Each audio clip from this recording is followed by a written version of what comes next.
I have worked for many years studying rocks art in the northern part of Mexico and the southwestern United States. Recently, I started studying rock art in the central eastern Mexican state of Puebla. I have found that some of the paintings in Puebla are similar to those in the northern areas mentioned, which suggests that there was cultural interaction between the people in those areas, specifically in the form of shared iconography. I moved to Puebla 9 years ago, after working in Sinaloa and Chihuahua for 25 years. It was difficult to let go of the stereotype of the Chichimeca, knowing that the Mesoamerican culture is predominant in Puebla and other parts of Mexico, due to an ethnocentric perspective. Rock art is often overlooked in favor of other aspects of Mexican culture, both among the general public and within the field of archaeology, but it is nonetheless an important part of the country's history. Human migration is a process of carrying cultural traits and ideas from one place to another. This can be done through diffusion, or by more direct means such as drawing or photography. Human migration is a physical movement of displacement, but it's also an act of carrying valuable languages and ideas without any extra weight.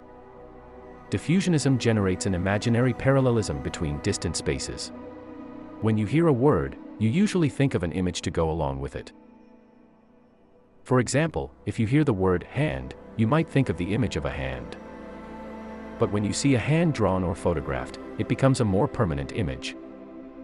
In the same way, ancient people would take pigment and make an imprint on a rock to eternalize a hand image.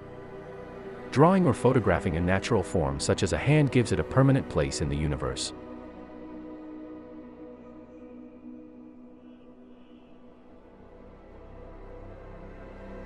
With the experience and information that I have obtained during more than 30 years of researching rock art in various regions of Mexico and the southwest of the United States of America, I have discovered that this material culture is diverse both in time, culturally, and in spaces or regions studied that contain it, but in addition to the fact that it is not uniform, it responds to diverse cosmovisions that are expressed in the cult of the cloud, the rain, the rainbow, to water, land and corn, agriculture, and not only this, it also reflects trends or influences such as, for example, the butterfly hairstyle of the marriageable women of the Hopi group of the southwestern United States of America that is also present in the spaces or Mexican regions of Chihuahua and Puebla.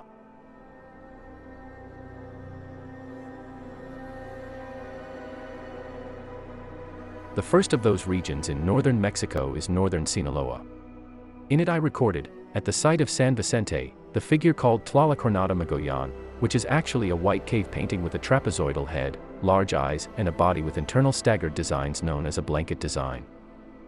This Tlaloc, which is not exactly the same as the one in Mesoamerica, is a spiritual entity related to water, rain, and clouds. For the second region, that of Chihuahua, another Tlalacronada Magoyan is presented in petrogravure at the Samalayuca site, and in painting at the Park Lodo site. For the third region, which is the southwestern United States of America, this same specific form is shown at the Hueco Tank site in Texas and the Three Rivers site in New Mexico. A great discovery in recent years has been this same figure for the fourth region, which is Puebla, and it is particularly the Cueva de los Muñecos in the Sierra Norte of Puebla and the Tejalpa site in the south of the state, both with that sort of spiritual entities expressed in the cultural area of Mesoamerica.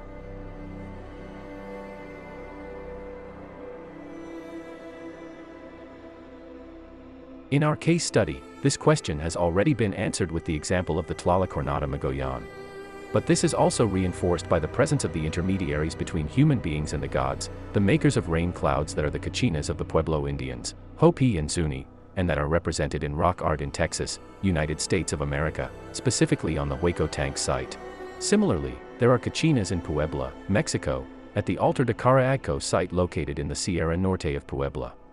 And in that same sense, there are other examples in the region studied with the representations of the Huichol crosses or eyes of God both in Sinaloa, Chihuahua, and Puebla, in addition to the horned snake with and without a corn collar and the specific forms of the grains of this plant in Sinaloa, Vialacaway, Chihuahua, Arroyo de los Monos, Texas, Fort Hancock, in Casas Grandes ceramics from the Middle Period in Chihuahua, 1060 to 1350 AD, in Puebla, the Cueva de Lencho Diego and Tejalpa.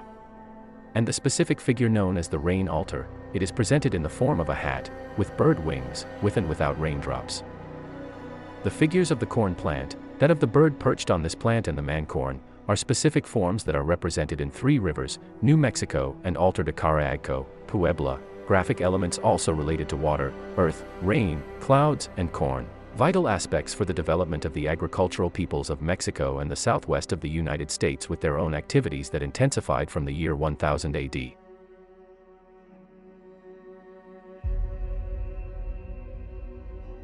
Today, studying rock art is very relevant because not only do we come from it, but because it has saved us by bringing us to this precise moment and recreates us on the planet as an intelligent species.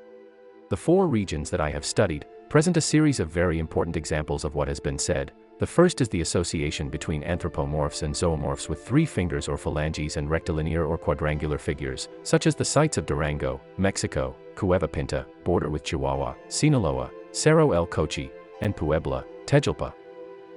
This association is possibly the expression of a code that is integrated into the Yutnahua or Yudo-Aztecan linguistic trunk.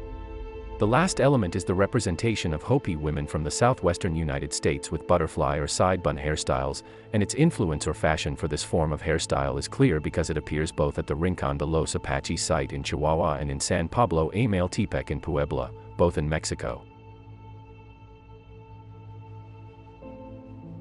The latest discoveries made by our research in the south of Puebla, in the Tejalpa site and in the Sierra Norte of Puebla, are rather surprising, since the representation of the cactus called peyote, Lophophora williamsi, has been verified both in painting and in engraving on rocky surfaces from sites such as Cueva de los Muncos and Monticelli Huaytamilco, the latter with a peyote represented with one of its segments bitten off.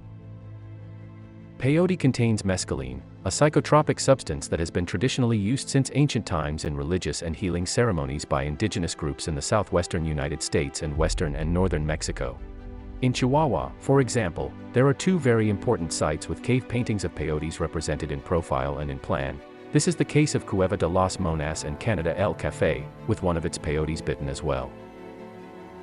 This cultural manifestation refers to the non-existence of borders in the past, to human migration and to the commercial exchange of ideas and worldviews between the peoples that existed before the arrival of the Europeans in this northern part of the American continent. In rock art, there are specific figures that are the same as those that exist in many parts of the world, examples of which are spirals, concentric circles, straight lines, human faces and hands, complete schematic anthropomorphs, zoomorphs and phytomorphs, as well as luminaries such as the sun, the moon, the stars, and the comets. However, in each space, time, and culture, these acquire diverse and different meanings because each of the contexts gives them a different meaning. Finally, the study of rock art in our times has become more important.